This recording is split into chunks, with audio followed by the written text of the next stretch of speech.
Bonjour mes camarades et bienvenue. Aujourd'hui, nous avons le plaisir d'accueillir Pascal Pavageau, secrétaire confédéral en charge du secteur économie, et je lui souhaite la bienvenue dans notre département à fort potentiel. Je lui propose, avec votre accord, qu'il participe et préside notre séance. Pas d'objection ? Sinon je m'en vais. Et oui, 1 an déjà que vous m'avez confié cette mission de secrétaire général de l'UD de la Meuse, et j'espère en être digne et le rester. La vie de l'UD est très riche et dans le cadre de l'innovation, vous pouvez voir que nous nous sommes appliqués à nous adapter au rythme accéléré de la vie sociale, aux contraintes de la vie économique et aux évolutions incessantes des nouvelles technologies. L'ère des ordinateurs et d'Internet nous incite à revoir notre manière de communiquer et de diffuser l'information. C'est pourquoi je vous propose de découvrir tout au long de mes propos un diaporama qui retrace les points forts de nos actions syndicales auxquelles vous avez activement participé. Et je tiens à vous en remercier toutes et tous.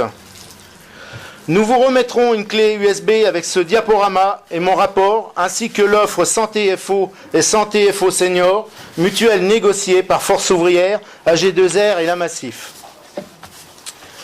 L'année a commencé avec une série d'assemblées générales et comme je m'y étais engagé au dernier congrès, je me suis rendu disponible afin de faire connaître et mieux connaître les militants qui font vivre ces syndicats. Pour me mettre en jambes, il y a eu l'Assemblée générale du personnel des pénitenciers à Saint-Miel avec la réélection d'Olivier Sipowski comme secrétaire général. Là, je suis obligé d'attendre, je suis obligé de suivre le diapo.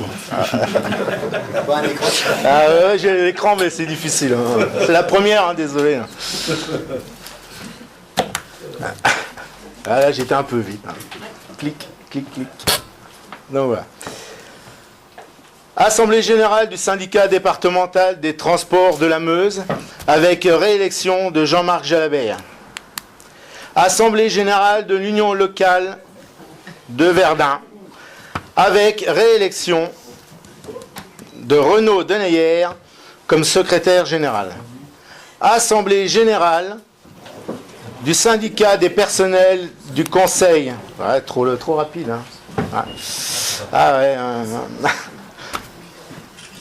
Conseil régional de Lorraine avec la réélection de Jacques Castelli. Assemblée générale du syndicat FOCOM. Là, ça marchait mieux hier soir, la répète. Mais c'est bien, ça va. Avec l'élection de notre camarade Christine Simon. Assemblée générale des retraités, présidée par Nathalie Chevalier, avec l'élection du nouveau président Marc Tayachi. Pendant ce temps, la Confédération FO organisait un meeting à Paris contre l'austérité le 24 janvier. Celui-ci a réuni plus de 5000 participants, dont notre délégation d'une dizaine de militants.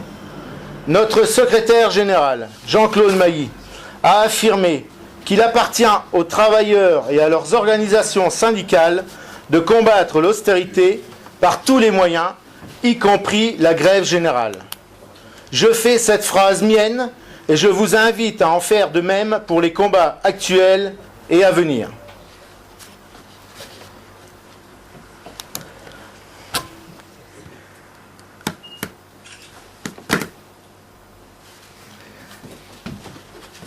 Février fut pour moi le premier comité confédéral national à la Confédération à Paris.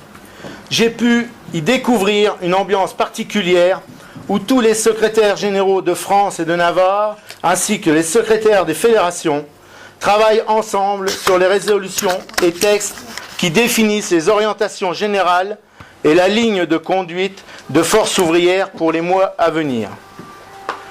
Notre UD, malgré sa taille, et je peux vous l'affirmer, ici en présence du camarade Pavageau, a toute sa place et défendra avec force et vigueur les intérêts des adhérents de notre département. La résolution de ce CCN fut le point de départ de la bataille... Et il y a un truc là. Ah bon. De la bataille contre l'accord national interprofessionnel du 11 janvier 2013, signé par tous, à l'exception de FO et CGT. Voilà. La flexibilité, c'est maintenant. Là, on a un bug. Hein. Ah bon. La flexibilité, c'est maintenant. Les droits des salariés et les miens, c'est demain peut-être. C'est ce que nous disons et nous l'affirmons.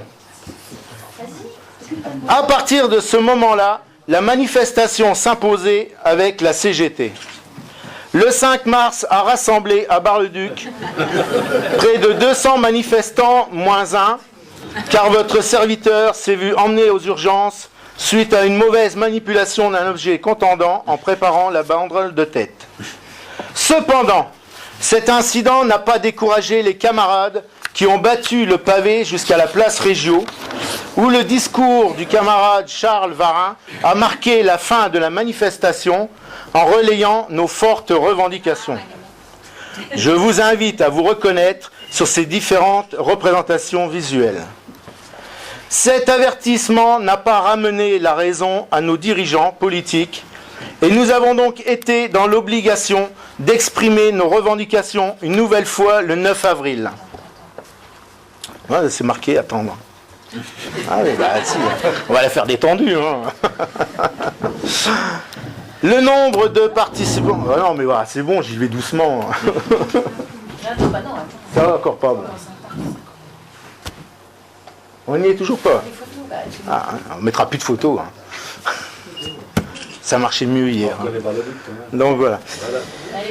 Allez, le nombre de participants n'était certes pas en adéquation avec notre volonté de combattre cette réforme néfaste, mais il serait malhonnête de nier notre forte détermination que je tiens à saluer. Mais demain, quand nos chers patrons appliqueront cette année, et ce n'est pas une fille, il y aura bien des misères qui vont s'abattre sur les salariés. C'est une bombe à retardement, un chantage à l'emploi. Travailler plus, être moins payé, mobilité, licenciement, etc. Et par les temps qui courent, nous allons être concernés d'une façon ou d'une autre. Le 19 avril, congrès de l'UD des Vosges, avec l'élection du nouveau secrétaire général Franck Patin. Le 30 avril, le congrès de l'UD des Ardennes avec la réélection de Daniel Blondeau. Le 1er mai, jour de revendication des salariés, fut l'occasion de se joindre aux camarades du 54, où Patrick Feuillâtre s'est exprimé devant un parterre représentatif de notre activité. Et là, c'est marqué attendre, donc j'attends. Le 23 mai, j'ai été convié par Éric Gondy, le secrétaire de l'UD du Loir-et-Cher, au meeting organisé pour revigorer, comme nous le faisons tous, le combat syndical avec la marquante participation de notre hôte Pascal. Ce meeting fut fort et dynamique.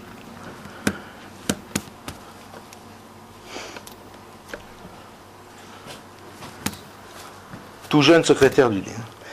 Avec quelques camarades que nous apercevons sur le diaporama, nous avons entrepris un nettoyage de printemps, comme on dit chez nous. Cela a permis de rendre plus accueillante cette salle où nous nous trouvons aujourd'hui. Merci à eux. En septembre, nouvelle saillie du gouvernement actuel qui, comme le précédent, remet le couvert et nous annonce une réforme des retraites. Une contre-réforme, je dirais. Lorsqu'un projet vous dit qu'il faudra travailler plus longtemps avant d'ouvrir vos droits à la retraite, pour nous, ce n'est pas un progrès, mais un obstacle supplémentaire pour accéder à une retraite digne et méritée. Allons-nous vers une retraite des morts ? Aujourd'hui comme hier, sous la houlette de politiques irresponsables, allons-nous passer d'un droit à la retraite à une promesse de revenus ? Allons-nous enfin, mes chers camarades, reléguer au fin fond de l'histoire le combat de nos pères et nos grands-pères ? Il n'en a jamais été question. Il n'en est pas question et il n'en sera jamais question. Travailler plus longtemps pas question, ni pour nous, ni pour nos enfants. Bar-le-Duc, le 10 septembre, manif. Et là, comme je l'ai déjà dit, nous n'avions pas à rougir, car c'est près de 300 manifestants qui ont défilé dans les rues de notre ville. L'intérêt suscité par cette manifestation va au-delà du cercle des syndiqués et aura, j'en suis certain, des répercussions qui permettront un éveil plus grand du monde des salariés. Pour une manif qui allait faire un bide, et bien même, quand bien même, le gouvernement campe sur ses positions. Et lors du CCN du 19 et 20 septembre, le deuxième pour moi, FO décide d'organiser un rassemblement devant l'Assemblée nationale avec la CGT et quelques autres. En tout, ce sont près de 15 000 personnes qui ont manifesté leur mécontentement et leur détermination à faire rejeter le projet de loi sur les retraites.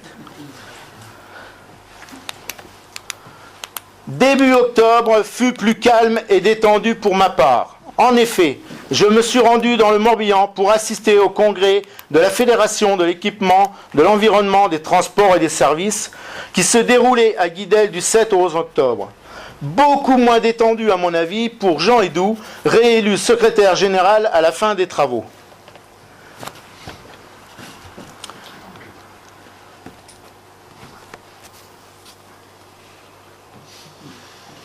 Cette année fut riche en formation pour les militants et moi-même. En janvier, le stage découverte a permis à de jeunes adhérents de découvrir, comme l'intitulé l'indique, Force ouvrière, mais aussi à faire une piqûre de rappel à certains anciens. Début mai, conseiller du salarié qui s'est vu accueillir des camarades des Vosges et de la Marne.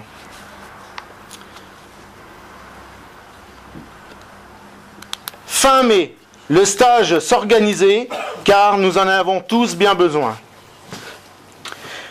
Et comme tous les ans, certains conseillers et administrateurs d'organismes sociaux se sont rendus à Oudemont, près de Nancy, pour une formation orchestrée par Jean-Marc Bilkes et ses collaborateurs du secteur protection sociale de la Confédération. Du 4 au 8 novembre, le stage se développait, a permis de stimuler les stagiaires afin de réanimer, raviver et revigorer la fibre syndicale en eux. L'emploi en Meuse. L'emploi connaît actuellement de graves situations et j'aimerais maintenant aborder le sujet avec quelques chiffres.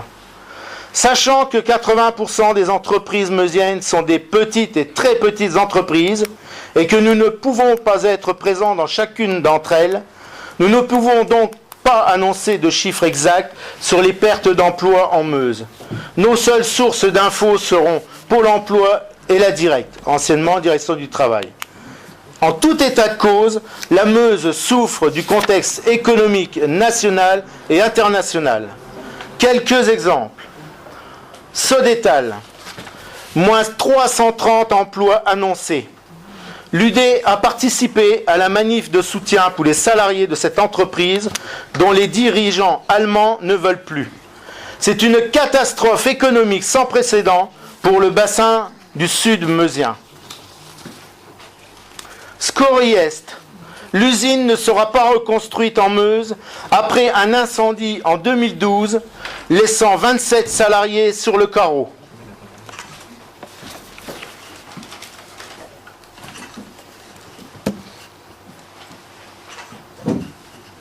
SBM, Système Bois Massif, entreprise avortée avant même d'avoir fait ses preuves.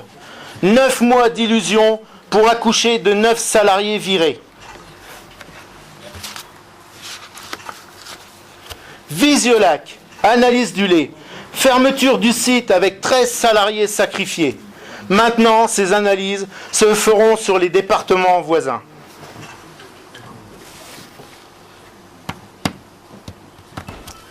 Ory-Chauvelin, entreprise de restauration des monuments historiques. Depuis le 17 juillet, 23 salariés sont menacés de licenciement.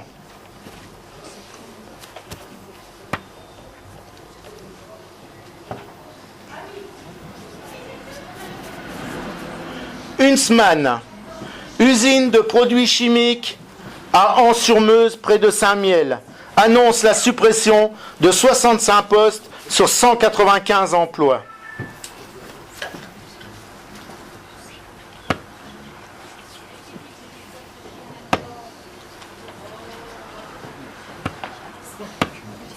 Ineos, aux dernières nouvelles, ce sont 9 salariés qui vont faire les frais d'un programme d'économie mis en place par une direction basée en Angleterre. Et tous ceux dont nous n'avons pas connaissance. En Meuse, ce sont 540 pertes d'emplois, dont plus de 370 dans l'industrie et 120 dans la construction. Cela porte le taux de chômage de la Meuse à plus de 11%, ce qui est supérieur au chiffre national qui se situerait à 10,5%. La Meuse, c'est 532 ruptures conventionnelles, 2 plans de sauvegarde à l'emploi, 1081 contrats aidés depuis janvier 2013, 33 contrats de génération, demande d'aide enregistrés, 13 807 demandeurs d'emploi catégorie A, B, C, à part égale hommes-femmes. Fin octobre, c'est plus 5,5% de chômeurs en un an. 3017 personnes bénéficient du RSA, Revenu Solidarité Active, toutes catégories de chômeurs confondus. En 2 mots, bilan noir pour l'emploi en Meuse. En parallèle, on nous annonce des entreprises qui se porteraient bien, mais il serait très intéressant de voir de quelle manière celles-ci exploitent leurs salariés. Cependant, elles font vivre des familles entières dans des territoires ruraux. Mais cela n'excuse pas tout. Naissance de Safran à Commercy, où l'on nous annonce 400 emplois sur le site d'ici 2015. Si seulement ces emplois étaient tous occupés par des gens de ce bassin d'emploi. Mais j'en doute fort, car les niveaux d'embauche demandés sont très élevés et risquent de faire venir des diplômés d'autres départements. Et puis, à voir dans le temps. Cela ne remplacera pas de toute façon les 650 grognards du 8e RA qui ont quitté la région suite à la loi de programmation militaire découlant du livre blanc sur la défense de 2008, dépeuplant ainsi le bassin de Commercy. La région Lorraine nous annonce en grande pompe un contrat signé avec l'État. La vallée européenne des matériaux et de l'énergie. Quel beau nom. À travers ce pacte, la Lorraine tente de relancer son industrie et l'emploi via les PME et PMI en mettant l'accent sur la recherche dans les matériaux innovants. Notre président du conseil régional nous a fait comprendre le 26 septembre dernier, lors d'une réunion à Commercy, je cite, qu'il fallait que les Lorrains se bougent, sinon nous sommes foutus. Quid de la Meuse qui se trouve décalée du sillon lorrain? Toutes mes craintes sont là. Pour un département rural comme le nôtre, même l'agriculture n'y échappe pas. Les fonctionnaires aussi en font les frais. Ils subissent de jour en jour des réorganisations de leurs services, quand ils existent encore. Les agents se voient redistribuer les missions d'autres agents qui partent en retraite. Remplacement d'un agent sur 3 départs. Ce que l'on appelait RGPP et aujourd'hui MAP, ce sont des plans sociaux dans la fonction publique. Pour le soi-disant meilleur service rendu aux citoyens, on mutualise les moyens, on fusionne des établissements, on met à disposition des agents dans un ministère autre du sien avec des missions complètement différentes de celles qu'ils connaissaient avant. Le mal-être s'installe, le stress et au bout des agents se suicident. Rien à leur envier, même galère que dans le privé. Ne nous opposons pas les uns aux autres. Nous sommes face à des politiques irresponsables, de rigueur, d'austérité, où il faudrait travailler beaucoup plus, sans avoir plus, voire moins.